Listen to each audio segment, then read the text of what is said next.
Okay, so I just wanted to go over 3 different softwares that we can use to analyze my mountain bike ride. I had a power meter and I had a brake power meter on, and I was running my Garmin. So Strava is the first one, and the reason I like Strava is because it's super easy. You literally just record it on your Garmin and sync up automatically. And that's why all my rides are on Strava, because they just sync automatically. So here's a ride that I do pretty regularly. We call it Te Ara o Maharangi. And on this particular day, I was testing some new rotors. Here's the climb on up, just goes up the road, quite easy. I always try and just cruise. We get up there, usually stop for a bit, and then start blasting down the hill.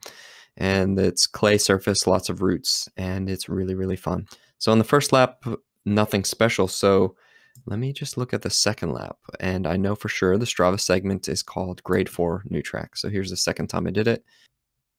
So this is pretty cool. It shows me the time for that day based on the Strava GPS, and I can easily compare it to my previous best. So this ride, I was way off my previous best by 41 seconds. So let's see why. All right, so Strava has this cool feature where you can just kind of scroll across and see why you were beating yourself.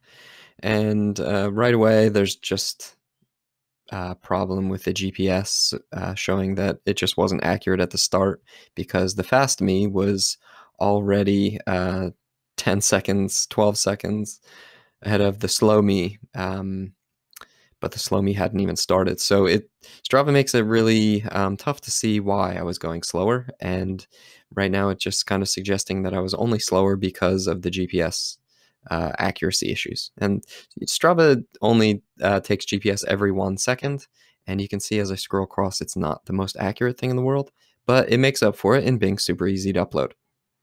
So you can see here I'm off the trail a lot of the times, which probably isn't true because there is no option to come off the trail.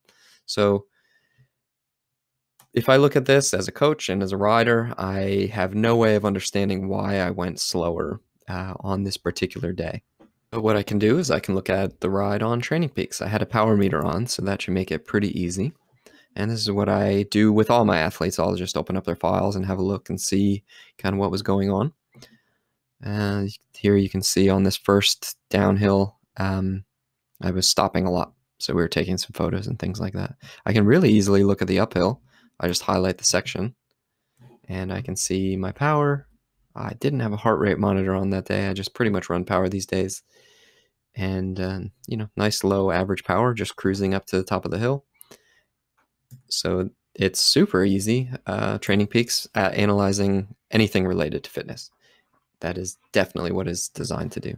But let's see what happens when I look at a descent. So I'll zoom in on that same one I was just looking at on Strava.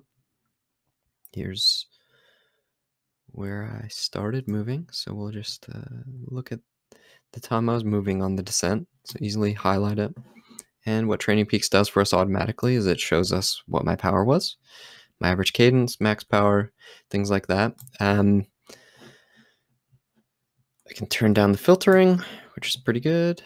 Zoom in a bit, see what was happening a bit better. We don't probably really care about the temperature, so we can easily hide that. We also probably don't care about cadence, so we can hide that. And you can see I really didn't spend a whole lot of time pedaling. So I pedaled once pretty hard. 950 watts isn't anything crazy. So what I'm really getting out of this is that nothing. So this is not telling me a lot. It's telling me that I coasted quite a lot of the time, and I had a few times where I pedaled at an average of about 250 watts for 5 seconds. So not a whole lot of information out there with a power meter and TrainingPeaks. Like I said, on the uphill, perfect. It's exactly what I want to see. But on a downhill, there's not much. And this is the problem when we're analyzing any kind of descent. We don't know what we're doing between one ride and the other. So that's why we have BrakeAce. So here we have BrakeAce, and BrakeAce, it looks familiar and it gives us a lot of the same things that the other softwares give us, but it's adding in braking. So you can see here, this chart looks pretty familiar. And in this case, the blue is going to be speed and the red is going to be brake power. And you can see every single time that I'm braking. Unfortunately, the brake data itself is pretty complicated. So just looking at the raw squiggly lines doesn't make a lot of sense, but you can see that there was actually a lot of braking going on. We also give you the ride statistics, and these are pretty familiar, same kind of things you definitely need to know when you're looking at a descent, but we also give you a flow score. The flow score takes into account the efficiency of your braking.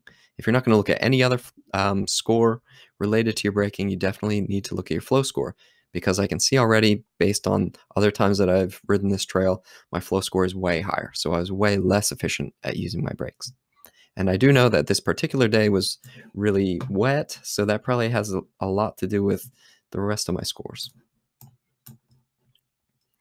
On this plot, you can see all the times that I was braking. So I braked 35 times. So looking at this whole descent, knowing that I braked 35 times, that's actually quite a lot. My brake health was pretty good, and my brake effectiveness for myself, this was actually a bit low. So I need to probably get some grippier tires, some downhill tires. I'm going to ride this trail more in the wet and ride with better brake effectiveness. I'm also getting scored on my modulation, intensity, and duration. My intensity could use the most work.